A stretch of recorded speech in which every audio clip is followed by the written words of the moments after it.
What up, though? We're back in the building. What up, fam?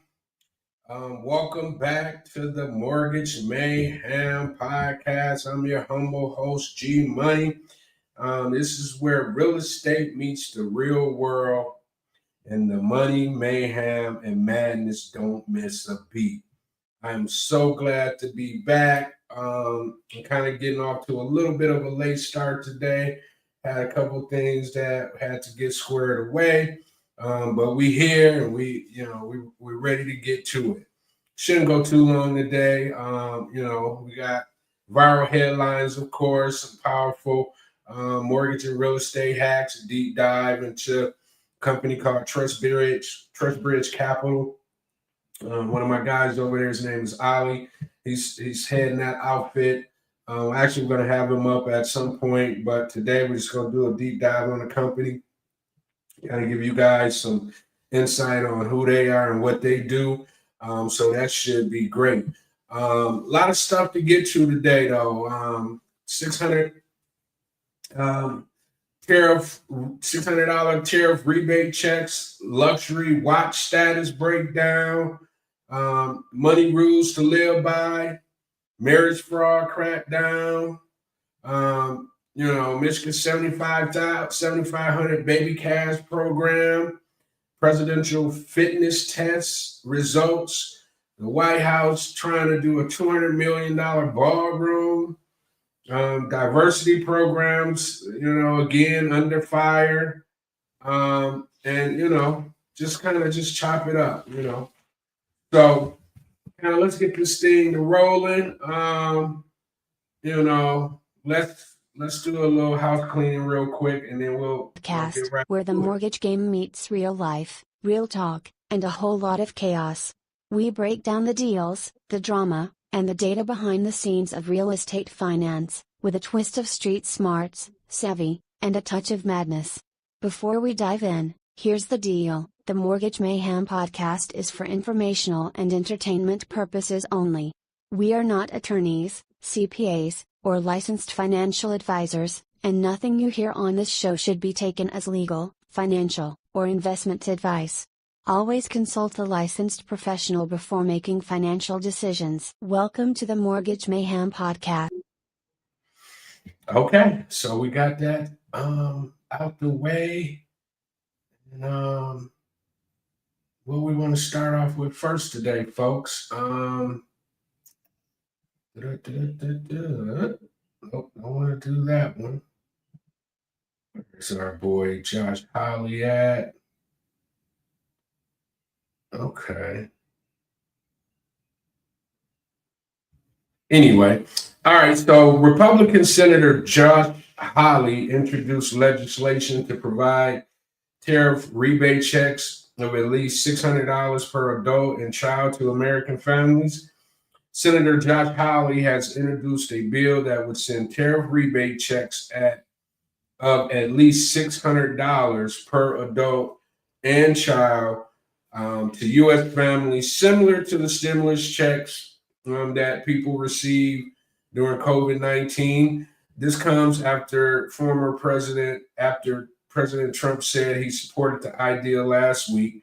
The rebates would be structured as refundable tax credits with checks going out this year if the bill passes. Higher earner individuals making over $75K, heads of households over $112.5K, and joint filers over $150K would see a 5% phase out. Hawley said America deserves a share of the money collected from Trump's tariffs, which brought in $27 billion in June alone. While tariffs may raise up to $2.5 trillion over the next decade, critics warn that they act like hidden taxes, potentially costing households over $1,300 this year. The bill faces a tough road, and House Speaker Mike Johnson has previously dismissed direct payment proposals, including one tied to the Doge program backed by Elon Musk, who has since distanced itself from Trump. Okay, so basically,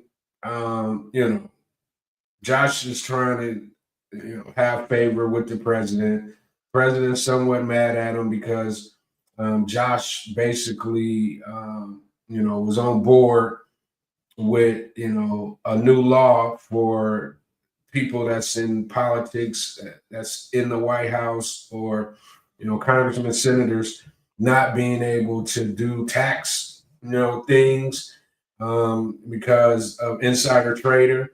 And he proposed a bill. I don't know exactly what's in the bill, but he proposed a bill to not allow senators, presidents, congressmen to be able to take advantage or to buy stocks while they're in office because they have the possibility of doing insider traders. So, of course, the president don't like that because, right now they're just sitting around, making just millions and millions of dollars by, being able to kind of have that insider, trader, especially the type of president that we have right now, whose bully is his middle name, so he can definitely figure out what's going on with this company, threaten that company, figure out if this company about to go under, so you should drop, do away with your stocks. This one is about to, have something big come on the forefront, so dig in so you can, get your gains. So to him, it's just all a big money game. And it's a money game that not just him, but probably everybody, except for a person like Josh. And I don't know why he's doing it because I'm pretty sure he's been benefited, from some stock information throughout his tenure as well. So I'm not sure if he's just doing this to kind of, make it seem like he's, not a insider crook like the rest of them. But the president doesn't like it. So I think this particular attempt is to get back in good favor with the president, which is insane because they all are, pretty much at his beck and call. He has them all punked out, to say the least. So Josh ain't gonna be no different. So we'll keep our eye on it, and we'll see what happens. Let's keep this thing moving. Hey, I just kind of wanted to kind of touch on this a little bit. The levels of luxury watches. I'm kind of getting into the whole watch game. Just got it rolling not too long ago. So I guess I want to be rich. But these are the levels of luxury watches. Richard Mille is saying that if you got some Richard Milles, you're pretty much filthy rich. The Patek Philippe Money King Audemars is AP, is the African American term, is new money. So if you got your AP on, that means you kind of came into some new money. Rolex is want to be rich. Cartier. C-suite manager, so you climbing up the corporate ladder. They're saying, that's appropriate for you to have Cartier. IWC, Jagger LeCoultre is your first bonus check. Office worker, you're gonna have your Tag Heuer or your Longines. Longines been around forever. And then students should be in a Seiko Presage or Tissot. So I just wanted to this is a program where we talk about money, we talk about this, we talk about that. So I just want to kind of be educating, the audience at the same time to kind of understand, what these things mean and what's the value behind them. And watches have always been, a pretty major thing. But the top three was not always, in the range of the average, person. It was like more so a Rolex at the top. If you had a Rolex, you was doing something, or you was on your, on the move of doing something. So Rolex is always going to be the reliable one. APs, Patek's, and Richie Millie's. That's the new thing. That's what the rappers and the athletes and big money individuals That's the watch game that they're playing around with. You know, the RMs, the Paddocks, and the APs is the one, and you know, us lonely, you know, folks at the bottom who's trying to get to the top. You know, we're with the Rollies and the Cartiers, you know, and so on and so forth. So just wanted to kind of hit that a little bit, just kind of, you know, bring some money into the fold while we're, you know, on the show, just kind of talk about, you know, just the little things, you know. And if you're trying to kind of start your watch game, you know, you want to try to get to the Richie Millie or the AP. You know, if you new money, you want to start at the AP, and then of course at some point you want to get to the Richie Millie. So there it is, levels of luxury watches. You know what I'm saying? So all right, let's keep it moving. I wanted to also kind of talk to you guys about the 7 money rules everyone should know by the age of 25. You know, so let's get into this. The 50-30-20 rule. Budget your income based on your number 1, needs, food, rent, 2, wants, vacation, new cars, and goals, savings, extra debt payments, etc. Your needs should be 50% of your income. Your wants should be 30% of your income, and your goals should be 20% of your income. That's the 50-30-20 rule. All right. Number 2, the 4% rule says you can take out 4% of your savings each year during retirement without running out of money. So example, total money, you got $1 million. A million times 0.04 equals 40,000. 40,000 divided by 12 months equals $3,333 pre-tax. That means you can spend up to $3,333 per month in retirement if you have $1 million. So you see how much, you know, if you really 3,000 in retirement, that's okay. But in order for you to really, really, you got to have more than $1 million, you know, when you retire, because this is what you're looking at, you know, pre-tax dollars. You know, every month you're only looking at $3,000 a month for you to live off of. So, you know, just something to think about. All right. The 3X and the CX fund rules save 3 to 6 months worth of your living expenses in an emergency fund. Only use this fund for emergencies like a valet, like a vet bill, flat tire, or medical bill. It'll save you from taking on debt to cover any surprise expenses. So the 3 to 6X fund rule. All right, so number 4, 2X investing rules. For every dollar you splurge on a luxury item, invest the same amount. Example, if you buy a $200 pair of heels, invest $200 into your investment account. This is a very good investing rule right here. This will keep you honest. This will, you know, make you not feel so guilty after you make a major purchase or a luxury item purchase, because if you have enough to purchase whatever it is that you're purchasing, you should also have enough to invest in whatever you're investing in as well. So I like that. Number 5, the 3X rent rule. The 3X rent rule says rent should not exceed 1/3 of a person's gross monthly income. The idea is that housing shouldn't consume more than 1/3 of a person's income. So you have money left over for expenses, savings, and investments.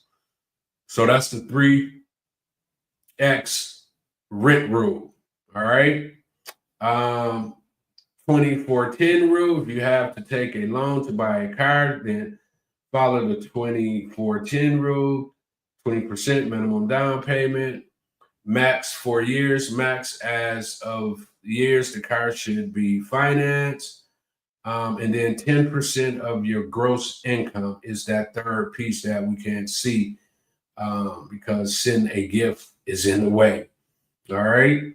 So the rule of 72, find out how long it would take your investment to double. I remember the rule of 72 back in the day, messing around with Primerica. This was one of the main things that they kind of lived on, the rule of 72.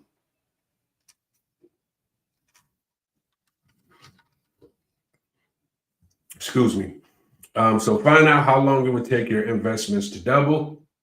Divide 72 by the growth rate of your investment, expressed as a percent. Example, how long will it take to double your investment at 10% interest? So that would be 72 divided by 10 equals 7.2 years.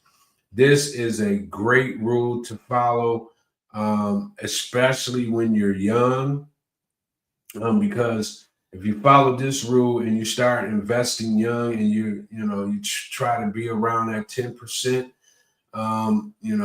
rate on your investments, then in 7 years, that could actually double whatever that dollar amount is. So just make sure you pay attention to this and exercise this as a young person, because by the time you get to retirement, if you exercise this early, you'll have more than enough money for retirement. More than enough. Okay. All right. So, mm, mm, mm, mm, mm, mm.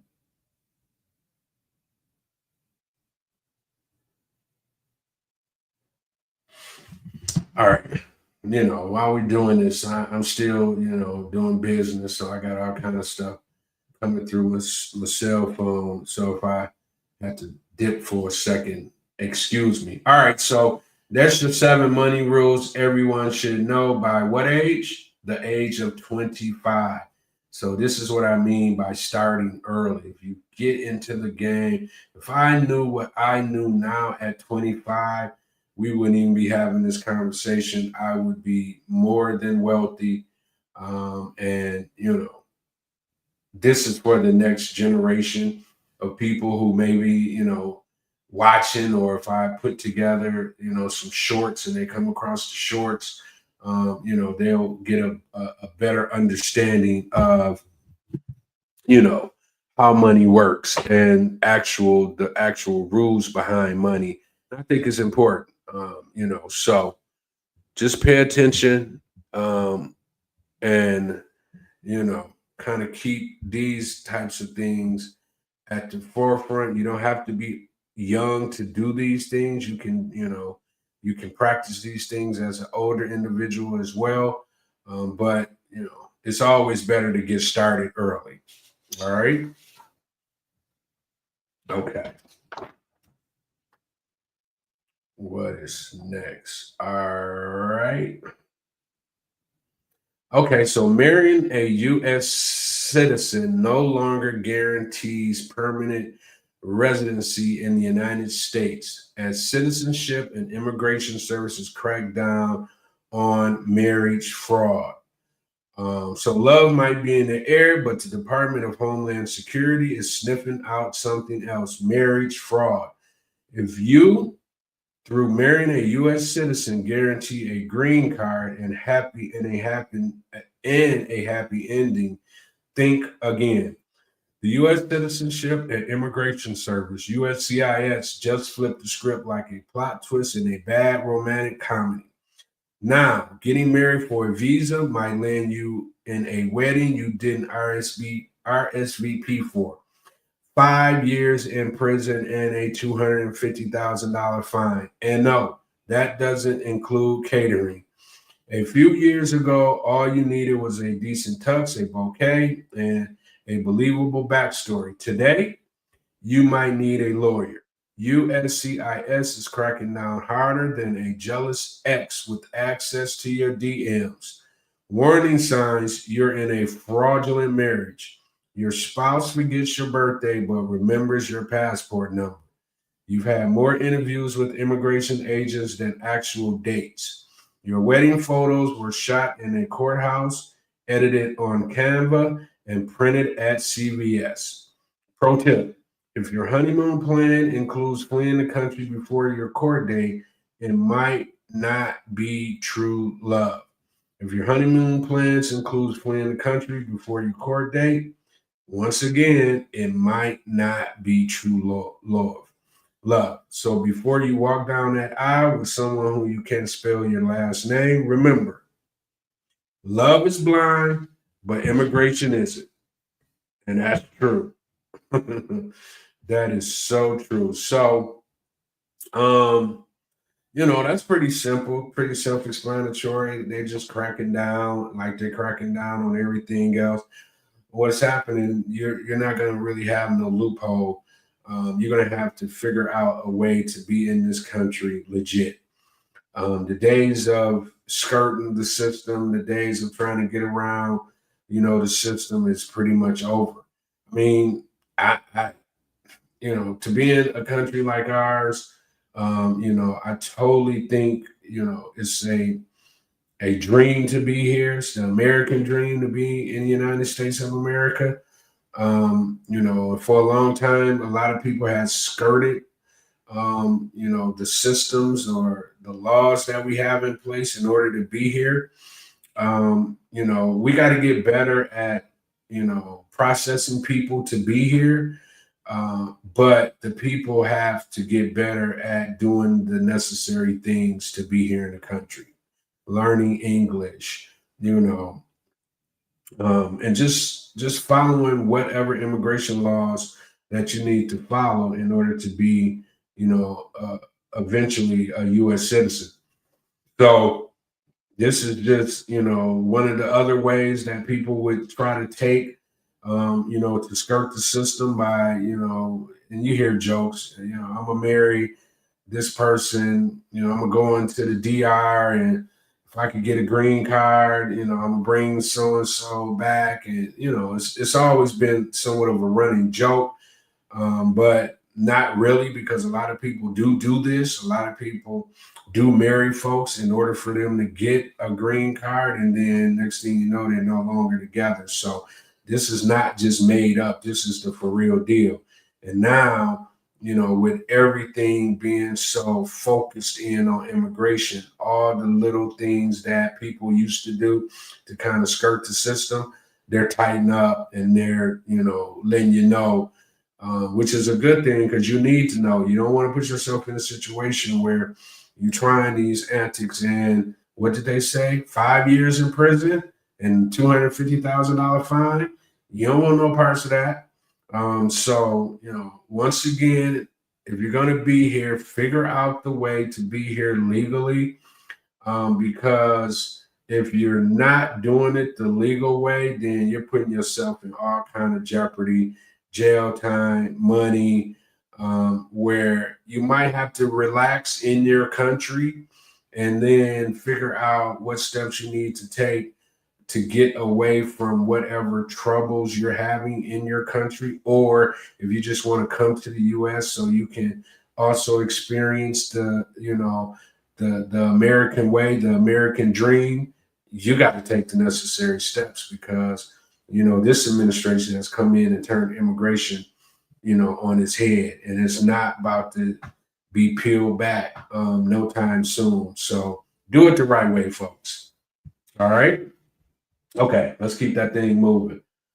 All right, so to combat falling birth rates, Michigan enacts the No Strings Attached program.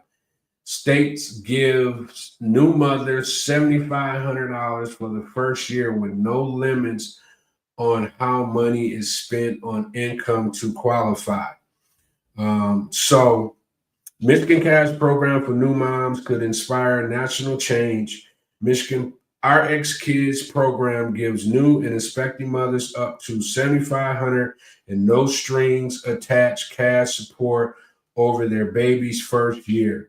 Launched in 2024, it aims to ease the financial strain of early parenthood amid declining birth rates and rising childcare costs. Moms receive $1,500 during pregnancy and $500 monthly after birth without income requirements. This program is currently active in cities like Flint, where I'm born and raised from, and Pontiac, where I'm actually doing business at, and will soon expand. It's funded through the mix of state, local, and private donations, which hopes for future government backings. Supporters for both political parties praise the program's simplicity and impact, says it helps families meet basic needs, return to work, or stay home longer with their babies. Some moms say it helped them afford school or avoid stress. Mom received $1,500 during pregnancy and $500 monthly after birth without income requirements. The program, once again, like I said, is active in Flint and Pontiac, and supporters from both political parties have praised the program. So through statewide expansion faces, although it's got a, statewide expansion faces funding hurdles, lawmakers see it as a model for boosting support for families and possibly reversing the nation's falling birth rates. This is always going to be a good thing. I think by, helping mothers, because, when you're going through it, you don't really understand it. But when you're going through it, you can't really work just to kind of have a little cushion there. You get a lump sum, 1,500. Maybe most people don't think that's car seats. That's, a lot of different things that, you can kind of access without having to go into your own pocket. And $500 a month, until you max out to 7,500, for your first year of having a baby, that's $500 a month. That can go towards some bills. That can go towards some, Pampers. You can do a lot with $500 a month on top of, whatever else you are already getting. So this is definitely a great program. Hopefully they'll be able to kind of get it on a statewide, budget basis, but typically, and I think both parties should be on board with it, because the Republicans, they don't want abortions and, things of that nature. So if they really and truly feel the way that they feel in their politics state, then, this is something they should be able to wrap their arms around, being able to, have, or to allow people to know that if they do have a child, that is not going to just be all on them. There is some help available to folks, and that might deter folks from actually having abortions and things of that nature. So I think it's a good bill. I think, it definitely could help with the falling birth rates,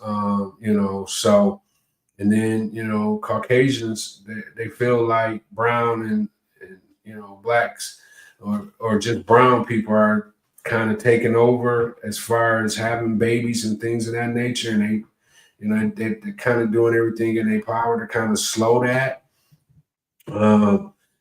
So I think this might be an opportunity to kind of help them as well, but just help mothers in general to be able to have a little cushion as they become new mothers.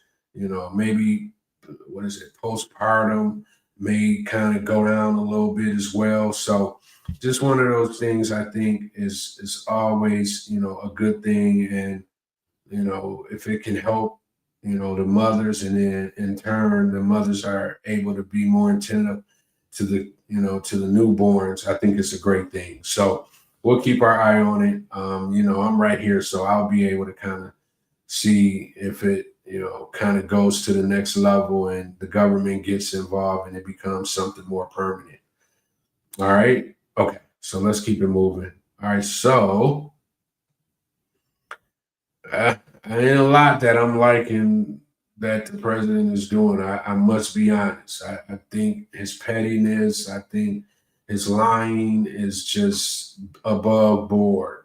But there's certain little things that he can do that kind of I can be okay with. And this is one of them.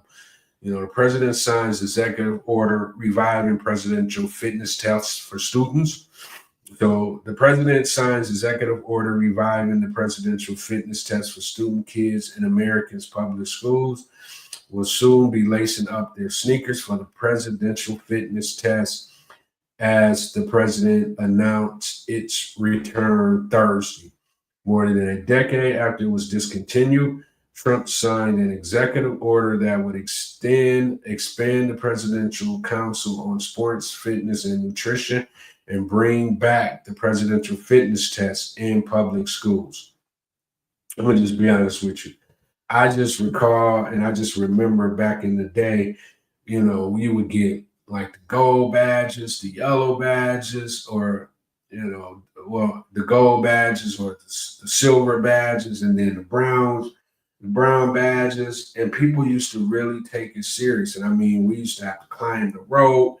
That used to be crazy. And it was just a lot of different things that you had to do in order to, get that presidential award. It was a big thing when I was growing up. I don't know what happened or when it, went left. But I just know it was one of those things, and I'm glad that they're bringing it back. So like I said, I don't agree with pretty much anything that the president has been doing. And I definitely don't agree with how he goes about, treating others. But this right here, I can wrap my arms around it because once again, it's, we're in a country of obesity. It could kind of help detail some of that. And then it's fun, when you got these certain goals when you're a kid that you can hit. It's just fun. It's one of those fun things that kids can get behind early and becomes more of a competition. And we need that. We need to get back to some of the old school things that led to competition, led to sportsmanship, so on and so forth. So we'll give that 2 thumbs up and we'll kind of keep our eye on it, right? Okay. This here, another thing. Nope, not that. Where are we at?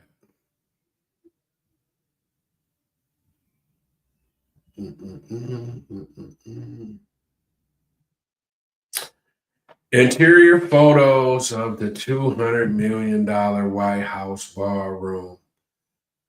So the White House just announced that they're breaking ground on a $200 million ballroom in September of 2025. In a statement by Press Secretary Caroline Leavitt, she claimed that for the first 150 years, presidents have longed for a large event space that can host more than 200 people. The new White House State Ballroom will be around 90,000 square feet and designed to host more than 650 people. The White House official website notes that in the past, when the administration attempted to host large events at the White House, they had to use a massive tent about 100 yards from the actual property to accommodate all their guests. Once the new ballroom is complete, that will no longer be necessary. They estimate the cost of this luxurious addition to be around $200 million, which Trump and other patriot donors have committed to funding. The White House ballroom will be substantially separated from the main building and will be located where the East Wing currently stands. You know what? When I first heard about it, I was like, and let me kind of give y'all the exterior photos of it as well. I wasn't really for it, but I get it. 200 people to 600 people. I mean, we're United States of America. We can't be freaking holding, events in tents. I'm not for that. I like the fact that they're adding to the White House. big. You know, you add square footage to the White House, and it's going to be used for generations to come. So I don't like the fact that the president is talking about he's putting up his money and his people. I don't like that because then that allows him to have, too much ownership of the situation. So we're as citizens, we should all be okay with this and allow tax dollars or some other form of government, spending to allow this to happen. If you want to take donations, so people can kind of have, their name as a part of the building, so for decades to come, you spend, million to whatever you're gonna spend. You get, maybe a wall or something within the building. I could see something like that, but for the president and his cronies to have full ownership of it, nah, I don't think that's a good idea.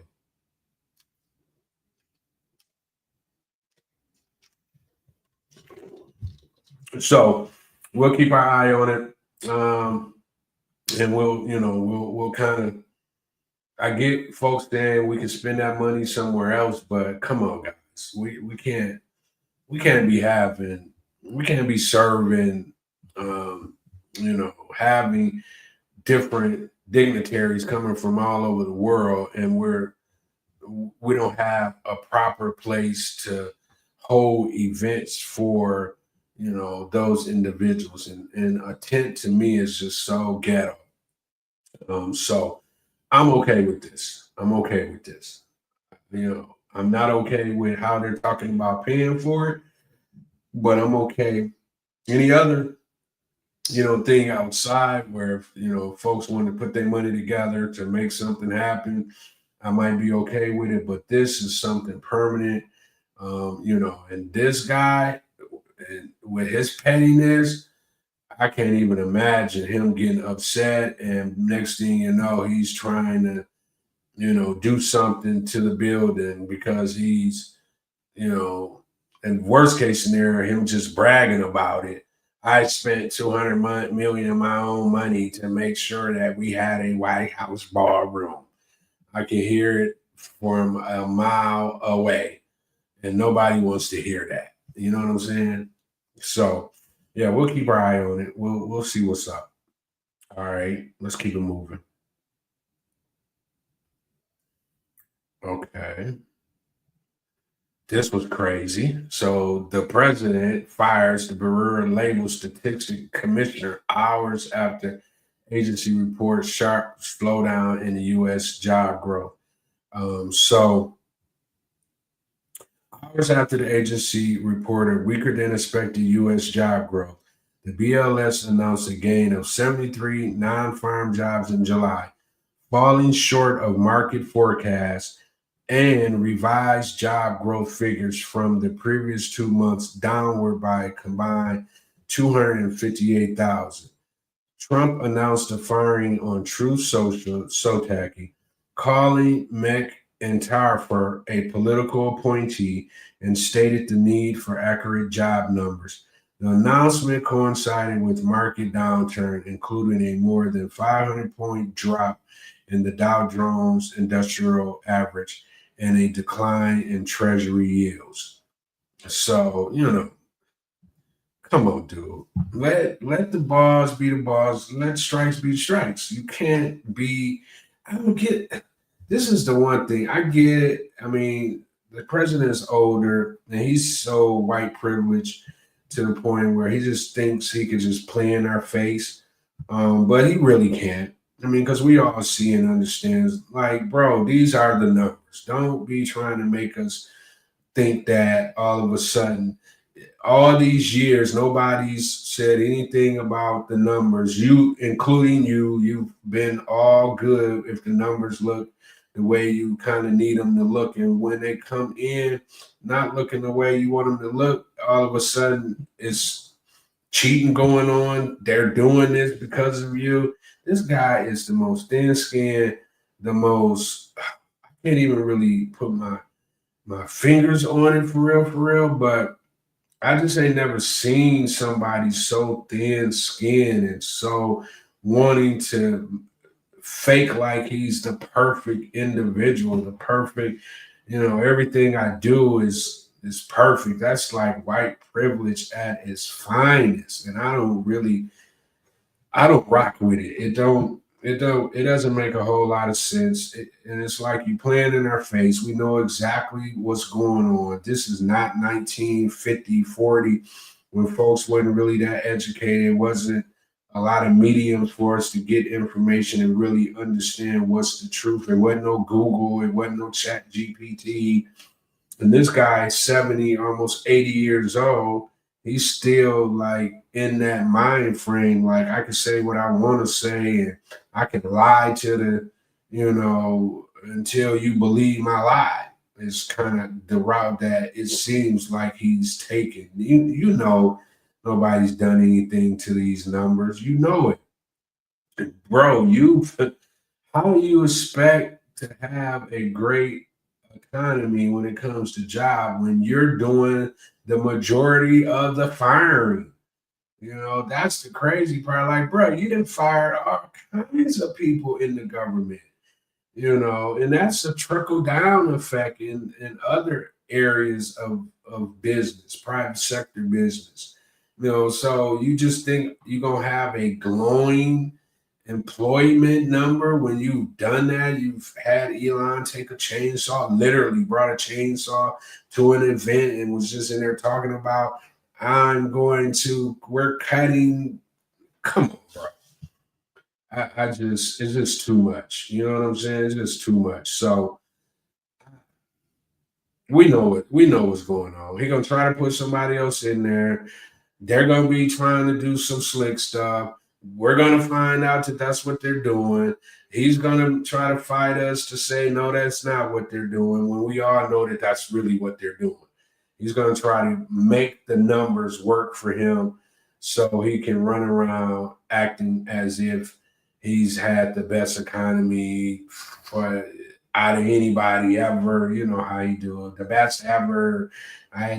All that old stupid stuff. When we all know, bro, you can't play in our face. We know. We're not uneducated. We see what you're doing. So we'll keep our eye on it. But it's stupid and crazy to me, for real, for real. All right. And here's a prime example. Black unemployment under Trump reaches its highest rate since the pandemic. Here's what it could mean.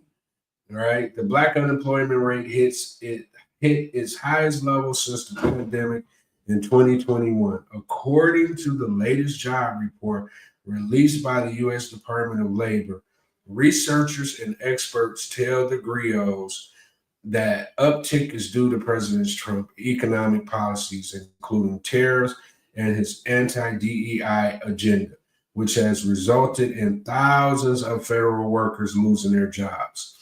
Angela Hicks, chief of policy program of the Century Foundation and a former Department of Labor official under the Biden administration, told the griot that the chaotic nature of Trump's policies has made the economy less stable. Black workers are often last hired, first fired. And so when you see black unemployment rising, it's both concerning for black workers, but it also tends to suggest something deeper is going on in the economy. Hanks explained, Black federal workers have found themselves at the center of Trump's agenda, which includes downsizing the federal workforce, reducing and dismantling several agencies and departments, and eliminating diversity, equity, and inclusion roles. Mayor Karen Spencer is accelerating efforts to, rewrite. Okay, that's the same thing. My bad. So, this same thing. I don't even. Of course, especially like in a city like where I used to live, where my son still live at, in that Maryland, DC, kind of suburb. DMV area where the majority of, Prince George's County once was one of the wealthiest counties for Black Americans. And a big part of that was because of the government jobs and things of that nature. That took a significant hit. That's wiping out Black wealth as we speak, because those are good paying six-figure jobs, two family incomes, making that kind of money, you're able to invest, blah, blah, blah.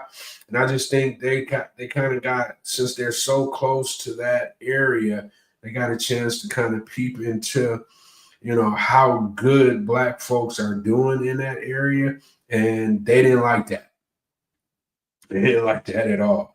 And they're like, it ain't white folks that has these federal jobs and, $200,000-$300,000 incomes, depending on what level of the federal government you're working in. If it ain't them that's getting money like that, we're going to tap into this and kind of start wiping this wealth away. And, as you go there now, all kind of houses are for sale. People, it's hard to lose six figures out of a household. How do you come back from that? You know what I'm saying? And it's going to be, ain't no more government jobs that can afford you that kind of income. You got to pretty much start over, or whatever it was that you're doing. You got to hope that there's an industry that you could take that skill set and, incorporate yourself into, but there's really not. There's no treasury department. I mean, you might be able to find some kind of financial job or, Department of Education job. I mean, Social Security or IRS. I mean, you can probably navigate a way to, figure out a way to continue to get money, but it's going, it has disrupted these cities. Is definitely disrupted these, Black families. And, this is the cause. Employment, employment goes down, people start to struggle, and we're back to where we once was. And that's just sad to see. So, we'll keep our eye on Black, unemployment, over the next couple, years or so. You got to figure it out, guys. You got to play the game. We've been here long enough to understand the game that's being played right in front of our face. Luckily, a lot of us kind of understood that early and figured out a way, to be able to, make money for the rest of our lives without kind of being affected by the BS that the government tends to, put forth. So you got to figure out a way. It's ways. That's the beautiful thing, that nowadays you can figure it out. Compared to what it used to be back in the day. It was, you didn't have a lot of options. Now you got a ton of options. So, just realize that, a job is just what it is. It's just over broke. So you gotta have a way, a skill set that can pay you, until you determine you don't want to, be in the rat race anymore. So, excuse me. All right, so let's keep it moving. We'll keep an eye on that. I mean, that's, that kind of coincides with, what we was just talking about. All right, so Spencer Hart's minority contracting, once again, here we go, says Trump could jail St. Louis workers and contractors. This is just crazy.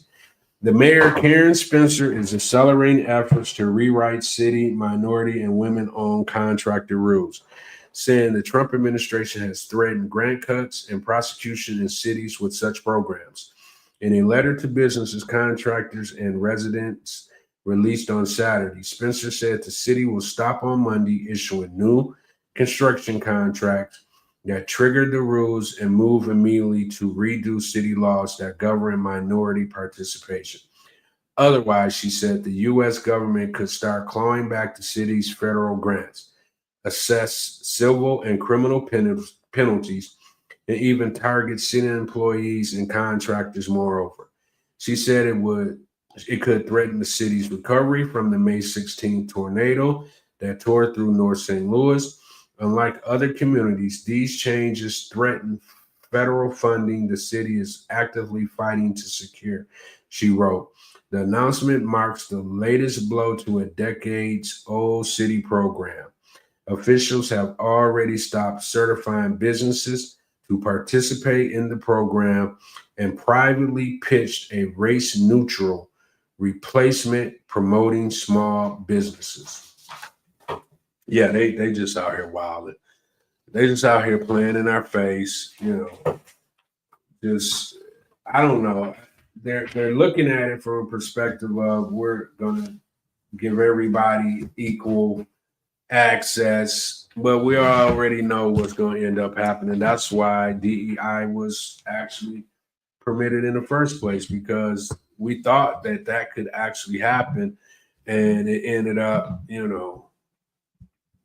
becoming racially biased, discrimination everywhere. But if that's the game they want to play, guys, we just gonna have to kind of, tighten up our bootstraps and get in the game and play the game however they want to play it. Because the one thing we can say and the one thing we do know, any game that we decide to really get focused on and actually play, we end up being superior. So this is going to be the same thing. They want to play the DEI game with us. Okay, we'll just have to show you that it don't matter. It didn't matter in the first place. We just wanted an even playing field. And since you kind of don't want that to be the case, then we'll just go at your throats the way, however you want to put it. So in this case, if, y'all want to add a neutral, however you're supposed to get this money or whatever contracts that you're supposed to get, then we'll figure it out. These white boys and gals can't do it all. They're gonna have to. They just, most of them are too privileged to even want to be doing, this kind of stuff. That we're talking about building these neighborhoods up, these black neighborhoods. I mean, you got a lot of folks that's Caucasian that gets it as well. I don't want to say that. That's why you got a lot of gentrifying in a lot of areas. St. Louis is going to definitely be one of those areas here at some point once they kind of get the tornado stuff behind them. It's funny because I know brothers that's in that St. Louis area buying and flipping houses, buying and building their portfolios in that particular area. So we're already boots on the ground. So I'm pretty sure they're going to be affected in some kind of way. But once again, they got into that market when people were saying they couldn't get into it, and they broke into it and, been getting money ever since. So you ain't gonna be able to stop us, guys. I know y'all think that this is the old days where you can play in our face and, limit us. We're too advanced now. We know too much. We know how to work around. We know how to develop relationships. Every white person is not white and black people are going to work with each other. The ones who understand that, and if you want to disguise it or if you want to kind of act like you're taking something away, when we, go head up and figure out how the game is now played, we're going to master it. We're going to be able to gain wealth from it. So it's really y'all thinking that we're in the old days where we didn't know, we didn't have access, we didn't have skill sets, and that's just not the case. We're fully educated brown and black people with tons of resources, tons of money, and tons of ideas and abilities to create revenue for ourselves. So, y'all took us to the well or to the pond and thinking that, we're going to just watch you fish we learned how to fish so we can eat for the rest of our lives. You know what I'm saying? So it ain't no more we're just watching y'all and being in awe of what you can do. No, we've learned how to do it ourselves now. So you can try all the little tricks in the book you want. It ain't gonna stop us from figuring it out. That's just the bottom line. So anyway, we'll keep our eye on it. I wish the mayor of St. Louis, I mean, she seems like a reasonable person. Hopefully, she'll be okay. But the folks out there that's trying to do big things in St. Louis, you're gonna be fine. You're gonna be just fine. All right, let's keep it moving. So our hot topics, that's pretty much it for that. Um, our 4 viral mortgage and real estate hacks before we get into our deep dive with Trustbridge Cap. Use the FHA 203K loan, rehab and finance with just 3.5% down. I think we may have talked about this before. Perfect for you beginners. Our DSCR loans is our hack to qualify using property cash flow, not your personal income. Great for scaling your investment business fast. A house hack and multi-unit, live in one, rent the other, reduce or eliminate your mortgage, and then tap into your self-directed IRAs. Use other people's retirement funds to finance deals without the bank. So those are just 4. We touched on those. I just brought them back to the forefront because that's the climate we're in, and these are hacks that you can use now if you're in the game. So that's our 4 mortgage hacks for today. We're going to go ahead and bring up, let me come down and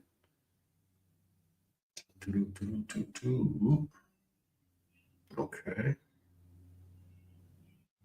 Let's do that. All right.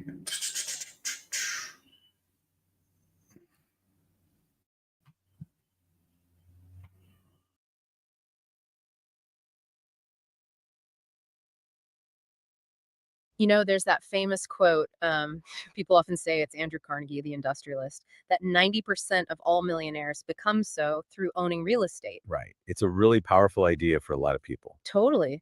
But, often the biggest hurdle isn't actually finding the right property. It's getting the money together, the capital, to actually do the deal Oh, and doing it fast. exactly. Which brings us to today's deep dive. We're looking at Trustbridge Capital. They're a private lending firm, and they're focused specifically on helping real estate investors clear exactly that hurdle. Okay, so Trustbridge Capital. Yeah. And our mission here is really to unpack what makes them different. What's unique about them in this private lending space. They really lean into their identity as women-owned, veteran-led, Mm, and they make a pretty bold promise, fast approvals and closings. So we're going to explore how they actually try to deliver on that, right. helping investors find the deals, sure, but then bringing the capital like really fast without all the usual headaches. Okay, so let's start with that identity piece. Women owned, veteran led, that's quite specific. How does that maybe shape, who they are or how they operate? Does it tell us something beyond just ownership? That's a really good question. I mean, it's not just a label. Often, companies with that kind of background, you see a culture of um, discipline, maybe efficiency. Hmm. Veterans, women in business, they often bring a certain focus. Sure, maybe resilience too. Yeah, possibly. Oh, For Trustbridge, it seems to come through in their focus on reliability and, well, precision. Their main thing is providing private money, private capital for real estate investors, right. and they seem to have built some serious trust. They mentioned working with over 500 investors, I think across 43 states. Wow, that's broad reach. It is. And they're not just funding one type of deal either. They do the fix and flips, which are common, but also ground up construction, DSCR loans. Those are for rental properties and even commercial projects. Okay, and you mentioned their promise is speed. They have this tagline everywhere, right? You find the deal, we bring the capital fast. Yes, exactly. That word fast is clearly not an accident. It seems like a core part of how they work. So, how fast is fast in their terms? What do they actually promise? Well, they talk about pre approval in minutes, apparently with no obligation. And if you're new to investing, they say get pre approved in 24 hours. 24 hours. Okay. And for closing. For the actual closing, they claim as little as 10 days, which compared to traditional bank loans, that's really quick. Definitely. They mentioned zero red tape compared to traditional lending. What does that actually mean in practice? Like, what are they cutting out? That's the key difference, usually. Mm. Zero red tape in private lending often means fewer forms, maybe less focus on your personal W-2 income if you're an experienced investor with a good track record. Okay. Traditional banks, they can get really bogged down in verifying every detail of your personal finances. Private lenders like Trustbridge, they tend to focus more heavily on the deal itself, Mm. the property's value, its potential, and maybe your experience. So it's more asset-based lending. In many cases, yeah, especially for certain loan types. It helps investors know quickly if they can move forward. But, it's important to remember pre-approval isn't the final commitment to fund, but it gives you a strong indication. Right. That speed must give investors a real edge in hot markets. Absolutely. That's the whole point. Yeah. Competing against cash offers or other fast movers. So speed is obviously a huge draw, but what else might make an investor choose Trustbridge? They talk about things like tailored loan solutions. What does that mean? It means they try to fit the loan to your specific deal and, importantly, your goals as an investor, not just a one-size-fits-all product. Okay. And they also stress direct access to experts. No call centers, just pros. That sounds appealing. Yeah, that's a big one. Instead of getting routed through a generic customer service line, you're supposedly talking directly to people who understand real estate investing, maybe even decision makers. It speeds things up and avoids miscommunication. And then there's transparency. Transparency from start to finish. They say, we say what we mean and we mean what we say. How does that play out? Because let's be honest, lending terms can sometimes be opaque. Right. Transparency is crucial. It often comes down to avoiding nasty surprises at closing. Are the fees clear up front? Are prepayment penalties spelled out? Exactly. Points, origination fees, servicing. All of that. So when Trustbridge emphasizes transparency, they're likely committing to really clear term sheets right from the start, explaining all the costs involved and having those accessible experts walk you through it. No hidden gotchas. That makes sense. How do these practical promises, the speed, the tailored solutions, the transparency, connect back to their core values? They list five, right? They do. Integrity first, which ties into that transparency. Speed wins, obviously core to their model. Creative solutions, we structure, you scale. Execution excellence, we deliver, period. And true partnership, when you win, we win. Okay, let's unpack creative solutions. How might they structure something creatively to help an investor scale up beyond just funding one deal at a time? That's where the partnership aspect really comes in, I think. Creative solutions could mean maybe offering a bridge loan so you can buy a new property before you've sold your last one. Ah, okay, bridging that gap. Exactly. Or maybe structuring a portfolio loan, bundling several of your rental properties under one loan. That can simplify things and potentially free up equity for your next purchase. Right, makes management easier too. Definitely. It might also mean being a bit more flexible on, say, the loan value ratio or how they calculate debt service coverage based on your experience in this specific deal rather than just rigid rules. It's about finding ways to say yes and help you grow. So it sounds like they have quite a toolbox of loan programs to make this happen. You mentioned fix and flip, bridge loans. What else do they offer? Yeah, they have branded names for them, which is kind of neat. Yeah. Their fix and flip is Easy Flip. The bridge loans are Quick Bridge. Then for rental properties, using that DSCR metric debt service coverage ratio, they have Rent Flow. Okay, rent flow. How might that be different for someone looking to, say, build a rental portfolio? Well, again, it likely comes back to speed and maybe flexibility and underwriting. For rent flow, they might focus heavily on the property's cash flow potential and your track record, maybe streamlining the income verification compared to a traditional mortgage, especially helpful if you have multiple properties. Got it. What else is in the toolbox? They list Quick Fix, which sounds like a no appraisal loan product useful for certain situations. Build Smart for ground up construction, literally from dirt to done. New builds too. Yep. And Procom for commercial and mixed use properties. Then there's Portflow for those portfolio and hybrid loans we talked about, It's quite a range. a very wide range. Plus, they mentioned programs for wholesalers and brokers and both small and large balance bridge loans. So whether you're flipping, building new, refinancing, or really trying to scale up a rental portfolio, they seem to have a product designed for it. Thinking about it, finding that amazing deal, like a perfect house to flip, it feels great. But then the clock starts ticking. If funding takes forever, The deal can just evaporate. where someone else snaps it up. Exactly. So is that where Trustbridge's speed, combined with all these different loan types, really becomes their like superpower for investors? I think that's exactly what they're aiming for. Time really is money in real estate investing. That 10-day closing promise. It's designed precisely to give their clients a competitive advantage in fast-moving markets, It lets them act like a cash buyer almost. or at least much closer to it than someone relying on a slow, traditional lender. And it ties back to their whole partner-first mindset.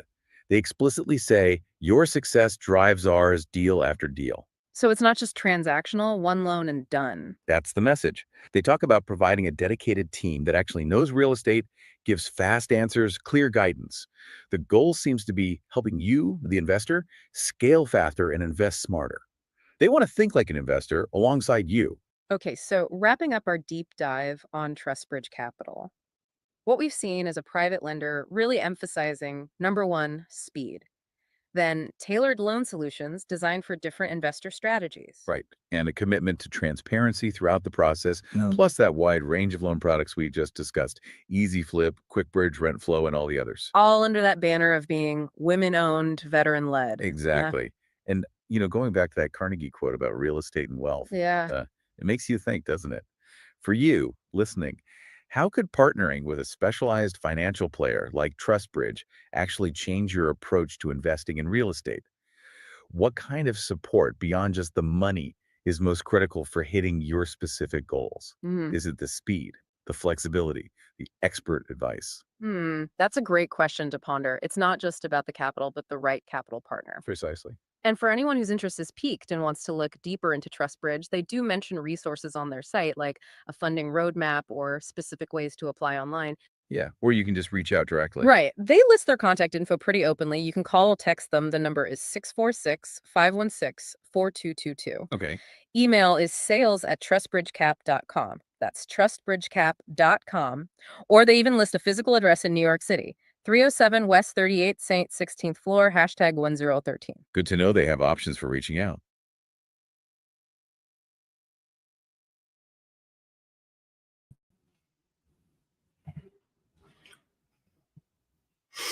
All right, that was good, man. Thanks to my folks who do my deep dives. I really do appreciate them. I can't say, save me so much time, and so be able to get with them and put together these deep dives is like priceless. So let's talk a little bit about Trustbridge Cap, a powerhouse in private lending. They give traditional banks a run for their money.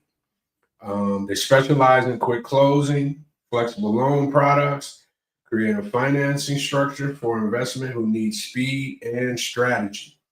Whether you're doing a fix and flip, cash out refis, or ground up construction, Trustbridge has the tools and terms that gets deals done. What makes them stand out? They understand investors, they fund fast, they say yes when banks say no. If you're a serious investor or just getting started, keep Trustbridge Capital on your radar.